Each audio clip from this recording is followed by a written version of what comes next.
Ok. ¿En cuál estábamos? En esta. Quedamos entonces que vamos a tener dos procesos. El proceso de ruptura de la molécula y el proceso de recuperación de la molécula. Entonces tenemos aquí el proceso de hidrólisis y el de síntesis. El hidrólisis tenemos nuestra molécula de ATP, que a través de una enzima que recibe el nombre de ATPasa, nos va a liberar energía, ya quedamos que es de 7.12 kilocalorías, y el producto final va a ser ADP más PI, es decir, ADP, adenosín difosfato más fosfato. En el caso inverso, o al revés, vamos a decir para recuperar nuestra molécula, el proceso de síntesis, tenemos el ADP más PI, que mediante la utilización de energía va a convertirse en ATP. ¿Ok? Ahora, o sea, el ATP se vuelve ADP y este con consumo de energía se recupera nuevamente de ADP a ATP y es un ciclo que está dando de vueltas. Claro, eso está muy simplificado, ya quedamos que son ciclos bastante extensos, pero en resumidas cuentas, así funciona. ¿Ok? En este caso, como la energía que va a ser producida no se encuentra en estado libre, el organismo tiene que utilizar la transferencia de energía de estas moléculas a la liberación de energía a través de ciertos procesos que ya decimos que son específicos. Ejemplo, esta energía que sea liberada o por la forma en que vamos a utilizar esta energía que se liberó, puede ser, por ejemplo, en la contracción de las miofibrillas o en lograr que haya este desplazamiento de actina sobre miosina y todo el numerito que ya se saben de la contractilidad muscular. ¿Ok? Este, Ahora tenemos lo que es, por ejemplo, el sistema de fosfágenos o el sistema de ATP más PC. ¿Ok? Esta va a ser un tipo de fuente de energía que nos va a convertir el ATP en ADP para que pueda ser utilizado por nuestros músculos. ¿Ok? Es algo que no depende de energía de reserva o que no depende de la generación de energía. Y tenemos aquí ruptura de enlaces simples que van a ser liberados a través del de el sistema de fosfato creatina o PC. ¿Ok? En este caso, las células van a tener la capacidad de almacenar ATP, como les decía, en poca cantidad, y este ATP que se puede almacenar en las células al momento de liberar energía no depende del consumo de oxígeno y nos va a dar una cierta cantidad de energía por unos segundos, ¿ok? Para que se puedan desencadenar todos los demás procesos de liberación de energía. Esto, como les decía, va a ser en ausencia de oxígeno o no depende de la presencia o de la utilización de oxígeno y vamos a llamarle proceso de fosfato-creatina. ¿Ok? El proceso de fosfato-creatina va a ser utilizar una molécula de alto valor energético que no va a depender de la hidrólisis, de la obtención de energía a partir de utilizar una molécula de agua. Y esto nos va a funcionar como una especie de donador de energía o donador en este caso, de enlaces. Y bueno, nos permite lograr también la recuperación a través de la reconstrucción de ADP a ATP. Siguiente tenemos el sistema de fosfocreatina.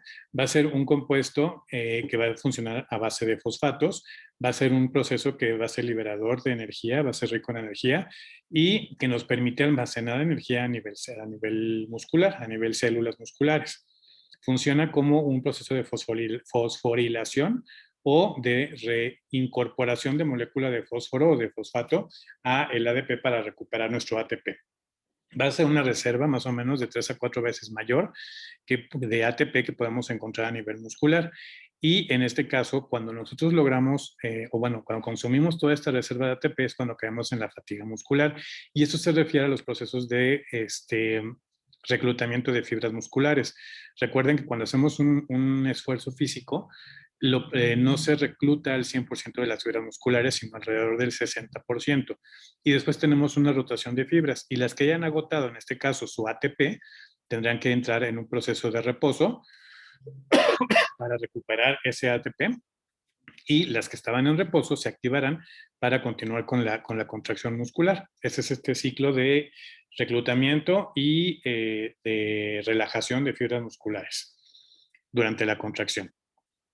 Si hablamos aquí de la contracción muscular con la generación de ADP a través de la ruptura de ATP, con los sistemas de fosfato de creatina tenemos la siguiente tablita. En cuanto a tipo muscular, podemos dividirlo en esquelético, cardíaco y liso. Y entonces, en el caso del esquelético, la cantidad de ATP que podemos llegar a reservar en el esquelético sería de 5. Estamos hablando aquí de kilocalorías, perdón, de moles de energía de ATP por kilogramo de tejido de músculo esquelético. Serían 5 de músculo cardíaco, 1.5 de músculo liso, 2. De tal manera que la mayor cantidad de reserva de ATP la podemos encontrar en el músculo esquelético, en el estriado. Con respecto al fosfato de creatina, en cuanto a miniboles por kilo, más o menos el músculo esquelético nos da 20, el músculo cardíaco nos da 2 y el músculo liso nos da 0.7. Si se fijan a nivel de reserva energética, el que más capacidad tiene de reserva es el músculo esquelético y el que menos tiene es el músculo cardíaco, porque además el músculo cardíaco no entra en reposo nunca. Ese está contrayéndose constantemente. El cardíaco, el estriado en determinado momento, el esquelético, puede entrar en reposo, puede estar en relajación, pero el cardíaco no hay manera, nos morimos. Ahora, en presencia de ATP, cuando tenemos una gran cantidad o la reserva está completa, la célula no requiere fosfatos libres. ¿Por qué? Pues porque en ese momento no hay moléculas de ADP que tengan que ser unidas a fosfato. Está todo en forma de energía almacenada. ¿Ok? Y por lo tanto, lo podemos considerar como una fuente yo le llamaría de arranque. ¿Ok? Como el piloto del boiler. Tenemos reserva, tenemos ATP, no requerimos de oxígeno en este momento, puede liberar energía y esto desencadenar las siguientes reacciones. Como podría ser el caso de la glucólisis anaeróbica, que no depende de oxígeno, pero va a consumir moléculas de hidratos de carbono. Va a ser una vía metabólica que involucra la degradación incompleta. En este caso es incompleta porque no estamos utilizando oxígeno, ¿ok? Pero vamos a romper glucosa, vamos a romper azúcares, hidratos de carbono. Y esto nos va a tener como consecuencia subproductos, como cuál, como el ácido láctico, por ejemplo, que va a ser depositado en las células a nivel muscular o que también va a pasar a sangre. Eso está bien padre. ¿Por qué? Como en este caso el ácido láctico o el lactato, son sustancias que se van a producir como reacción de la glucólisis. Es un desecho, sí, es un subproducto que va a estar en el músculo, sí, pero que también está en la sangre y por lo tanto es medible, de tal manera que puedo medir las concentraciones que tenga de lactato, de ácido láctico, del proceso que ustedes quieran en sangre. Y entonces, si yo tengo un entreno, tengo un atleta que está con un buen nivel, que ha tenido buenas adaptaciones, va a tener una cierta concentración de sustancias. Pero si tengo una persona que no esté bien entrenada, va a tener otra concentración, de tal manera que al yo conocer las concentraciones que puede llegar a tener una persona con buena adaptación al entrenamiento físico, puedo saber si mi deportista está alcanzando los niveles que yo buscaba. ¿Cómo? Midiendo nada más estos subproductos, de tal manera que tiene mejor manejo de los subproductos, es decir, después del entrenamiento, durante el entrenamiento, tengo un nivel bajo, su cuerpo está adaptado para procesarlos y eliminarlos, tengo adaptaciones. Durante el entrenamiento después, hago mediciones, los niveles están altos, significa que el cuerpo no está logrando eliminarlos rápidamente, por lo tanto no se ha adaptado a las exigencias físicas y entonces mi estimulación está mal, o no estoy entrenando correctamente, o mis cargas están mal calculadas, o algo pasó, pero no ha logrado una adaptación correcta. ¿Sale? Ahora, tenemos algo que se llama ciclo de Cori, es otro de estos ciclos de obtención de energía. Nos va a utilizar la glicólisis a nivel celular en el músculo. Y aquí tenemos un reciclaje de otras vías, como puede ser la gluconeogénesis, que se van a dar no a nivel muscular, sino a nivel hepático, en el hígado. A esto lo conocemos como ciclo de Cori, ¿ok? En este caso, el lactato, que era el subproducto que teníamos en el ciclo anterior, se va a estar produciendo constantemente con la activación física, con el ejercicio. Y este aumento en el nivel del lactato es el que puedo medir, lo que les decía justamente ahorita. Es precisamente un índice que puedo yo valorar para saber si está habiendo eliminación o no. Por lo tanto, adaptación o no al entrenamiento. Claro, aquí vamos a tener varios factores que van a intervenir, como por ejemplo los transportadores de monocarboxilatos, la concentración de LDH y, pues, es decir, cambios en niveles hormonales y la capacidad oxidativa de cada uno de los tejidos. ¿Qué significa capacidad oxidativa? La capacidad de manejar el oxígeno por cada uno de los tejidos, en este caso a nivel muscular. Tengo mejor capacidad oxidativa, tengo mejor capacidad de utilizar mis procesos metabólicos que utilizan oxígeno, ¿ok? Y por lo tanto podré eliminar óptimamente el lactato. Tengo buen entrenamiento, buen nivel, los niveles de lactato van a bajar. Tengo mala adaptación al entrenamiento, mis niveles de lactato van a permanecer altos durante más tiempo, ¿ok? La concentración de lactato en la sangre usualmente es de 1 a 2 milimoles por litro en estado de reposo, pero durante la activación física puede llegar hasta los 20 milimoles dependiendo de la intensidad del entrenamiento, de la intensidad de la actividad física. Puede llegar hasta allá, significa que siempre lo vaya a hacer, dependerá de la carga. Y se debe considerar que más o menos, bueno, todos los tejidos van a tener un grado de alcalinidad o de acidez, ¿ok? Es el pH. En este caso, en el ser humano, el pH promedio a nivel celular en los tejidos va a ser de 7.35 y por lo tanto aquí tenemos que el ácido láctico se va a encontrar solamente en una forma disociada, no puede estar puro. ¿Por qué? Porque sería corrosivo para las células. ¿Cuál es la forma disociada que tenemos del ácido láctico? El lactato, ¿ok? No podemos tener ácido como tal, ácido láctico sería muy dañino para las células. Nuestro cuerpo lo transforma en lactato y es lo que voy a medir, ¿ok? En este caso, el aumento de la concentración del lactato o el que cuando yo le mida a mi entreno, sus niveles están altos o están bajos, lo que voy a tener va a ser una consecuencia de la demanda de energía de cada uno de estos tejidos. A mayor exigencia de energía, mayor exigencia metabólica, mayor nivel de lactato en sangre. Pero mi cuerpo tiene que tener la capacidad de destruirlo porque no lo puedo tener ahí libremente. Entonces yo sé que con mi exigencia física, con una carga intensa, tiene que subir. Lo que voy a tener que medir es cuánto tiempo me duró en ese nivel alto para saber si mi cuerpo está adaptándose para poderlo eliminar rápidamente. ¿Okay? En este caso tenemos la generación de piruvato, que es la molécula final que estamos buscando con los ciclos metabólicos. Y para eso vamos a utilizar la piruvato deshidrogenasa, que lo que nos va a ayudar es a convertir el piruvato en acetilcoenzima A o en acetil-CoA. Y esto lo tiene que hacer de manera rápida para que no, el piruvato comience a acumularse como reacción secundaria a la generación de energía. Y por lo tanto, vamos a tener que una inhibición de la glucólisis nos va a reducir la producción de ATP para acumular energía y entonces el lactato deshidrogenasa va a reducir el piruvato a lactato. Lo va a convertir, es esta fórmula que les pongo aquí. Piruvato más NADH más H, como consecuencia me va a dar lactato más NAD. ¿Ok? Esta es una fórmula bastante simplificada de todo el proceso metabólico, pero como obtención de energía voy a lograr, más bien, como proceso finalmente me va a dar piruvato con liberación de energía y por lo tanto formación de lactato, que es el que puedo medir, quedamos.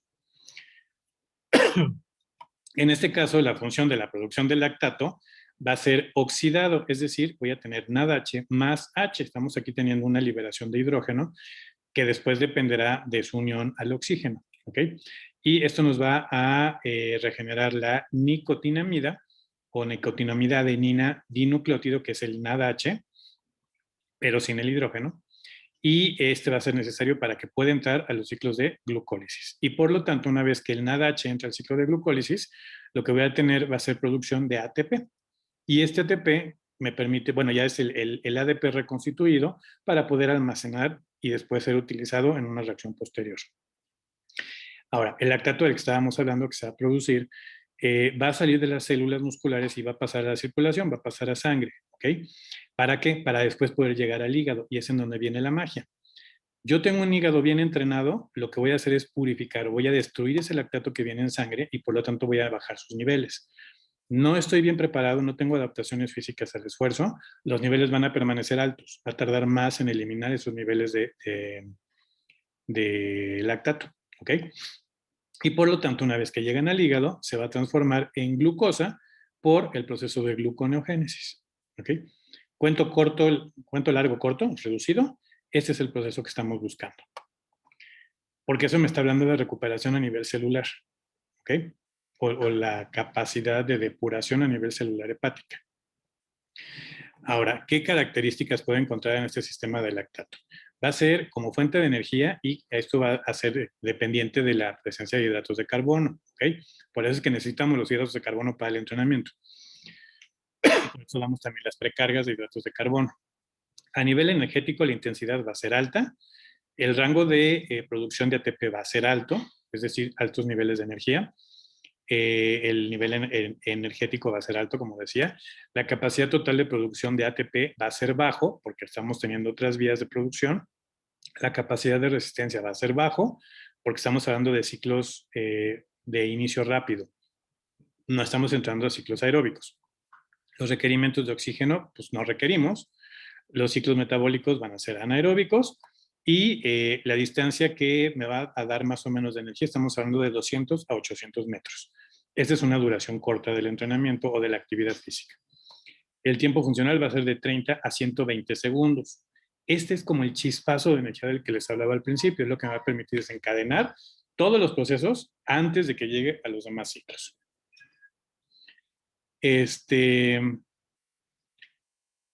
Si hablamos del proceso de metabolismo aeróbico, bueno, aquí tenemos ya, pasó más tiempo, la exigencia continúa, llegamos a los sistemas de obtención de energía a expensas de oxígeno. Aquí lo que buscamos es vías que involucren otro tipo de nutrimentos. Sí vamos a seguir utilizando hidratos de carbono, pero también vamos a utilizar ya los lípidos, ¿okay? Proteína y lípidos. Por eso es que necesitamos una duración mayor, porque nuestro sistema está desarrollado o está diseñado para poder obtener energía rápidamente de los hidratos de carbono, que es lo que tenemos como reserva, forma de glucógeno, por ejemplo, o es lo que tenemos circulando en sangre, glucosa tal cual. Pero una vez que estas reservas se agotaron, vamos a pasar a la quema de proteína antes que la de grasa. Por lo tanto, si nosotros no tenemos buenas cargas energéticas y ahí entra la parte nutricional, con las precargas vamos a consumir nuestra proteína, ¿ok?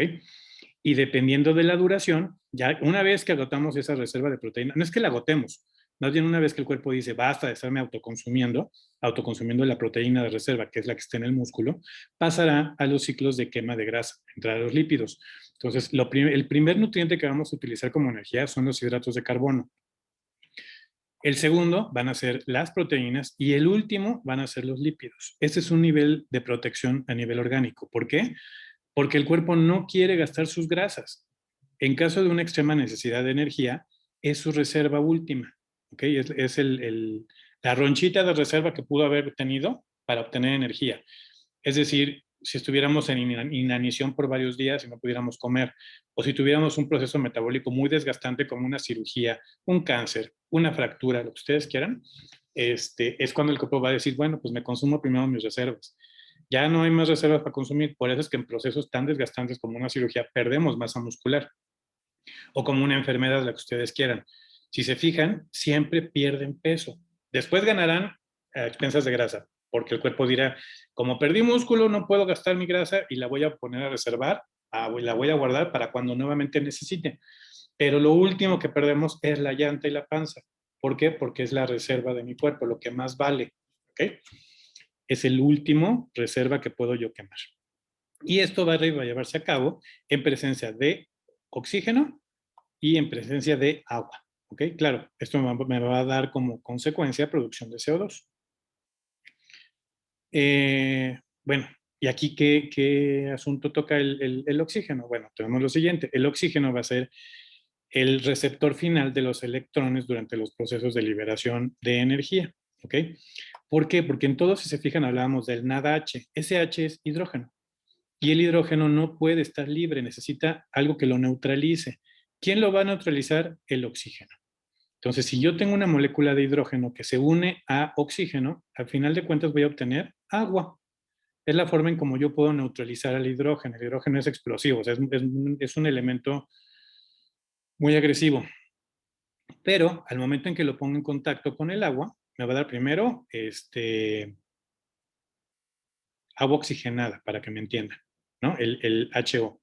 Pero al momento en que le agrego la segunda molécula de oxígeno, obtengo H2O. Será un hidrógeno más dos moléculas de agua. ¿Sale?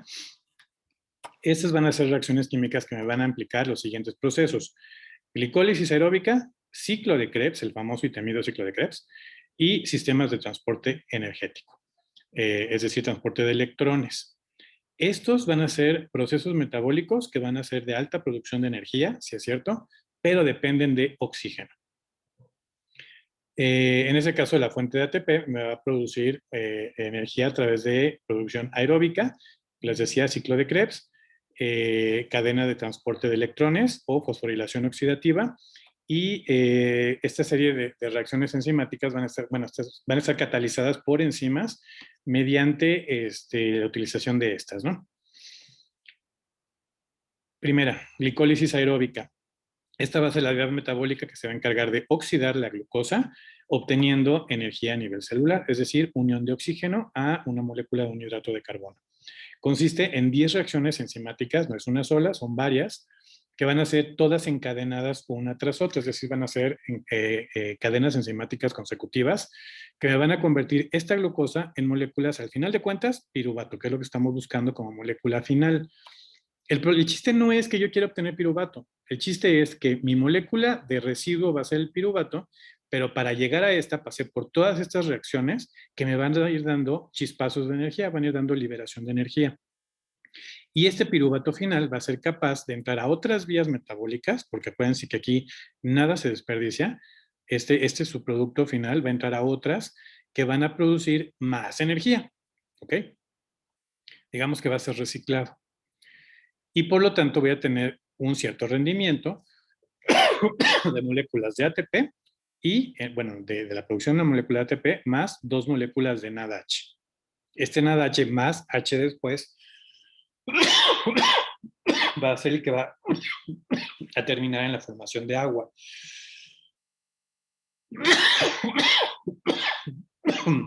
En ese caso, el ATP que va a ser utilizado para la obtención de energía, como su producto del metabolismo, me va a dar la liberación energética, mientras que la sustancia que conocemos como NADH va a terminar en otros ciclos como su producto, que puede ser utilizado después en otros. En este caso, estas reacciones van a ser reacciones anabólicas, es decir, reacciones de construcción, de obtención de energía, sin entrar al proceso de degradación. Y en el caso de que haya presencia de oxígeno, estas moléculas van a oxidarse o van a tener enlaces con el oxígeno, obteniéndose en este caso 5 moléculas de ATP, es decir, 2.5 por cada NADH. Como se va a producir 2 moléculas de NADH, en este caso voy a tener 5 ATPs. ¿Okay? Es decir, tenemos una resíntesis doble. En este caso, si no hay oxígeno, bueno, esto fue en presencia de oxígeno, si no hay oxígeno, entonces los vamos a utilizar para enlazarlos o tener una unión con el lactato, del que estábamos hablando hace rato, y esto va a recibir el nombre de fermentación láctica. Es decir, ese subproducto de NADH se une con el lactato y entonces voy a obtener como molécula final la producción de CO2 y etanol. El etanol va a ser un alcohol, va a ser producto también de esos procesos metabólicos. Claro, el problema es que aquí esta conversión a CO2 y a etanol no nos va a producir energía, pero es una manera de lograr neutralizar estas moléculas que serían como agresivas a nivel celular. ¿Ok? ¿Qué otra cosa? Bueno, todos estos procesos quedamos que van a ser 10 reacciones enzimáticas encadenadas y esto me va a permitir que una sola molécula de glucosa me genere 2 moléculas de piruvato, que después entrará al ciclo que corresponda, con procesos de catabolismo. Aquí sí va a haber reducción de ¿qué? De la destrucción de la molécula de glucosa. La anterior era anabólica, esta es catabólica. Esta sí depende de la presencia de glucosa. Y esto vamos a tenerlo dividido en fases. Entonces, la primera fase va a ser de gasto de energía, es decir, es lo que les decía al principio, para que pueda obtener energía voy a tener que gastar energía. Eso es lo que nos referimos con el proceso energético de la digestión, o bueno, no la digestión, más bien del aprovechamiento de las moléculas para obtención de energía. Es decir, ¿se acuerdan que les dejé al principio? Vamos a producir energía. Para que produzca energía, voy a tener que gastar energía. Entonces, la energía que se produzca de estas reacciones tiene que ser mayor a la que gaste para obtener energía, de tal manera que me sobre un porcentaje que pueda ser utilizado en los demás procesos. El chiste final es obtener pila, obtener energía. ¿Va? Vamos a ver fase por fase. Primera fase, aquí tenemos transformación de una molécula de glucosa, ruptura de ese hidrato de carbono, en dos moléculas de gliceraldehído. ¿Ok? Por eso es que rompiendo esta molécula obtenía mis dos moléculas de o 2.5 de ATP para acabar obteniendo 5. Va a ser el gliceraldehído es una molécula de baja producción de energía o de bajo contenido de energía, y lo que voy a utilizar van a ser dos moléculas de ATP. Por cada glucosa, 2 ATPs, y por lo tanto obtengo una molécula de gliceraldehído. Esto lo que va a hacer es que como resultado del proceso voy a obtener energía. Segunda fase. Este gliceraldehído se va a transformar en otros compuestos. ¿Qué compuestos? Lo que voy a obtener va a ser ATP, y por lo tanto esto me va a permitir generar, entonces dos moléculas de gliceraldehído, que ya habíamos quedado que el gliceraldehído me iba a dar otras moléculas. Y por lo tanto voy a obtener finalmente dos moléculas de ATP. Dos por cada molécula de gliceraldehído, es decir, ya llevo 4 moléculas generadas. Esta obtención de energía se logra mediante el acoplamiento de una reacción exergónica, es decir, que va a producir liberación de energía y de calor también. ¿Ok? Y por lo tanto, en este proceso lo que voy a acabar obteniendo van a ser moléculas de piruvato, pero, como les decía ahorita, 4 moléculas de ATP. ¿Por qué? Pues porque tuve 2 moléculas de gliceraldehído y cada molécula de gliceraldehído me va a generar 2 de ATP. En sumatoria, 4. Ok. Vamos a tener, ¿se acuerdan que hablamos ahorita de una secuencia de 10 etapas o de 10 pasos para esta obtención de energía? Aquí tienen estas 10 etapas.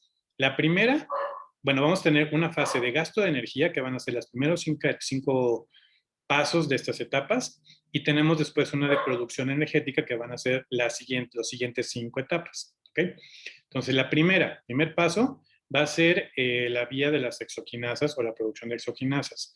Segundo paso, tenemos la glucosa 6-fosfato isomerasa, o aquí estamos hablando de las enzimas que van a intervenir en cada uno de esos procesos. ¿Se acuerdan que al principio les decía, son una cadena de procesos de enzimas, una cadena enzimática? Bueno, más bien, cada enzima de esta cadena van a ser un eslaboncito. Primera es la exoquinasa, es la que interviene. En el segundo paso entrará la glucosa 6-fosfato isomerasa. Tercer paso, la fosfofructoquinasa. Cuarto paso, aldolasa. Quinto paso, las triosas fosfatoisomerasas. ¿Okay? Estas van a ser enzimas que tienen que gastar energía. Las siguientes 5 van a producir energía. Entonces, en el paso 6 tenemos el gliceraldehído 3-fosfato deshidrogenasa. El paso 7 tenemos el fosfoglicerato quinasa. Paso 8 tenemos la fosfoglicerato mutasa. Paso 9, la enolasa. Paso 10, la piruvatoquinasa. Finalmente, la piruvatoquinasa es la que nos va a generar el piruvato. ¿Sale? Ahora, como ya hablando de ciclo de Krebs, que es el siguiente proceso biológico que tenemos aquí de obtención de energía, también recibe el nombre de ácido cítrico o ciclo de los ácidos tricarboxílicos, y ese se va a llevar a cabo ya a nivel de la mitocondria. Los demás procesos se llevaban en otras zonas. Aquí nos vamos directo a mitocondria. Va a ser parte de la vía de destrucción de moléculas, es decir, catabólica, que nos va a realizar lo que es la oxidación de los hidratos de carbono, los glúcidos.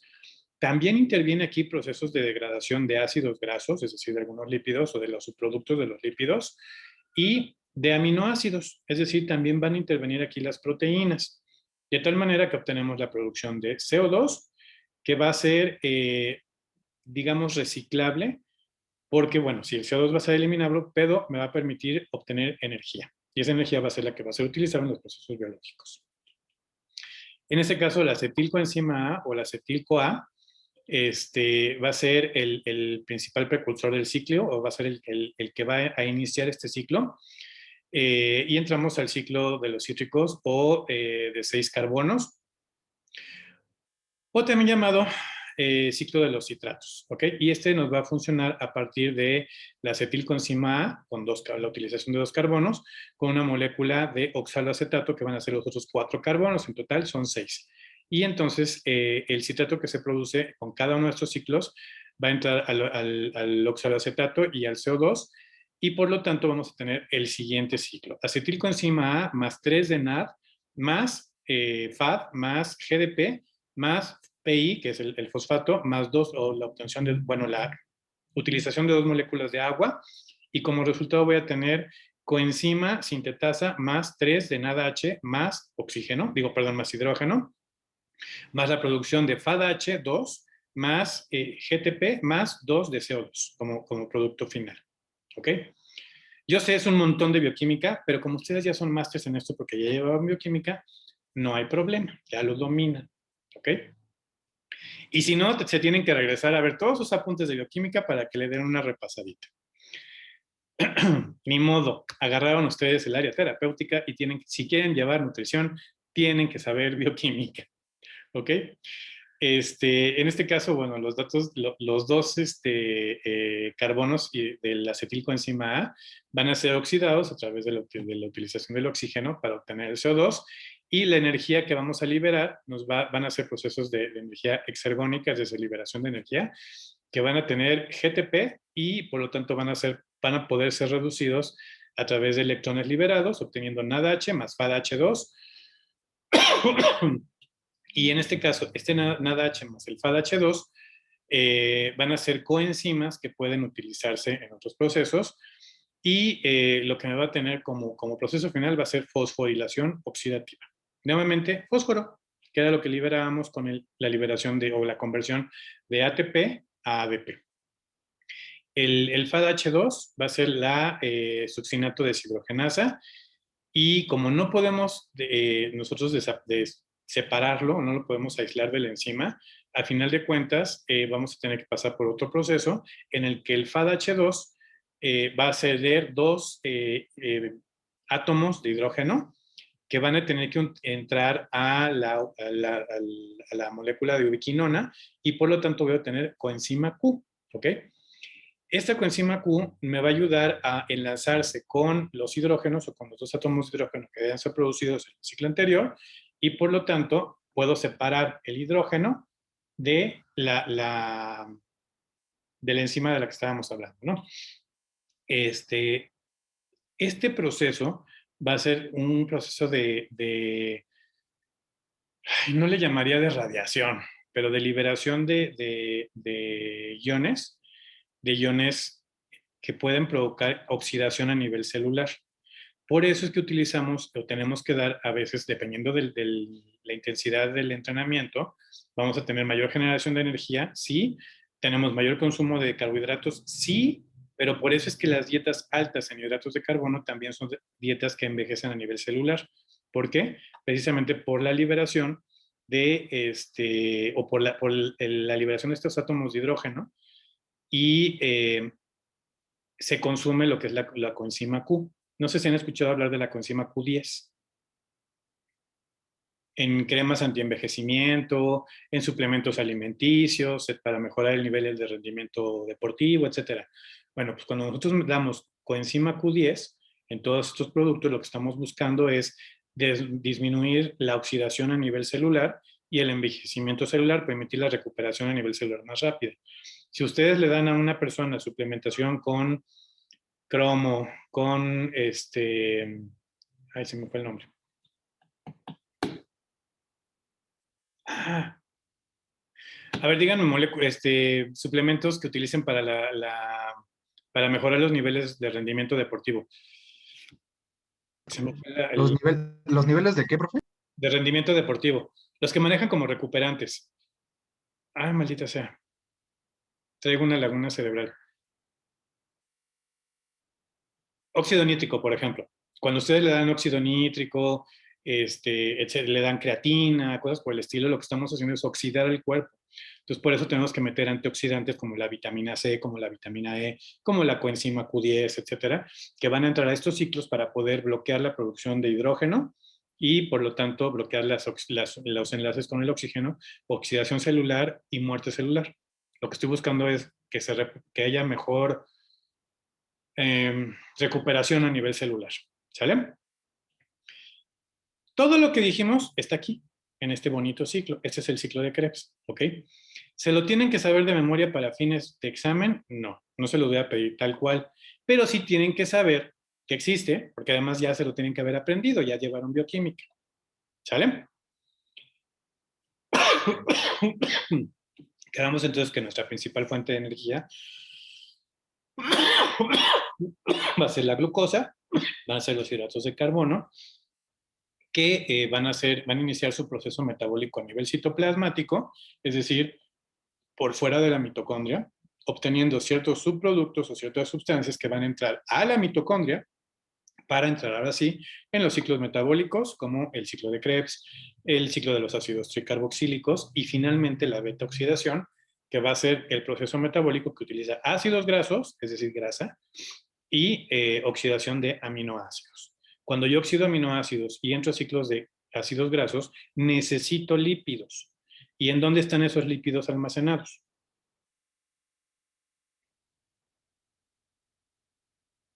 Es pregunta. ¿Adipocitos? ¿Mandé? ¿En los adipocitos? Exacto. En los adipocitos, que están en las lonjas. ¿Ok? Es el tejido adiposo de reserva.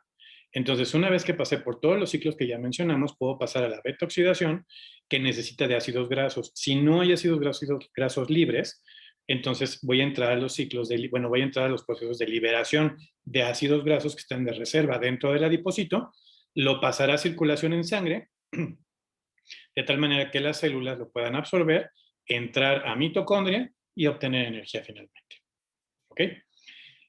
Por eso es que necesito llegar a ese punto para poder obtener energía de mis grasas. Antes lo obtendré de los hidratos de carbono que están en otros lugares.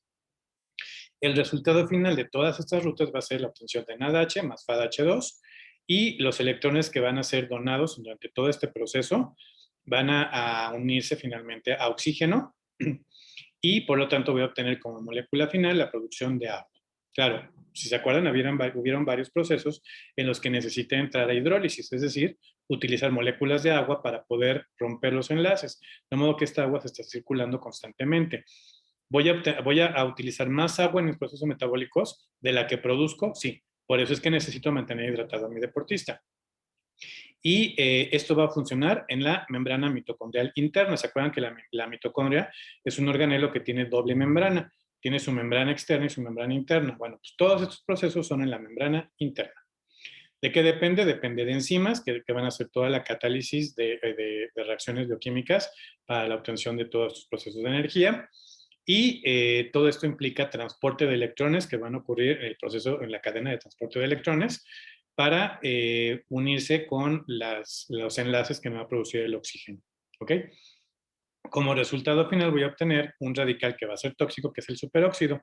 Este radical es el que se va a acabar enlazando a las vitaminas que van a ser antioxidantes libres. El superóxido es justamente ese radical de óxido libre que produce muerte celular o envejecimiento y muerte celular, cosa que no quiero para que pueda haber reconstrucción de las células a nivel muscular y por lo tanto hipertrofia de masa, ganancia de fuerza, de velocidad, de todas las capacidades biomotoras. ¿Ok? Se nos acaba el Zoom, el siguiente está puesto a las 10. Deslate, le paramos aquí y continuamos en el siguiente Zoom. ¿Va? Ok, nos vemos ahorita. Sí, profe.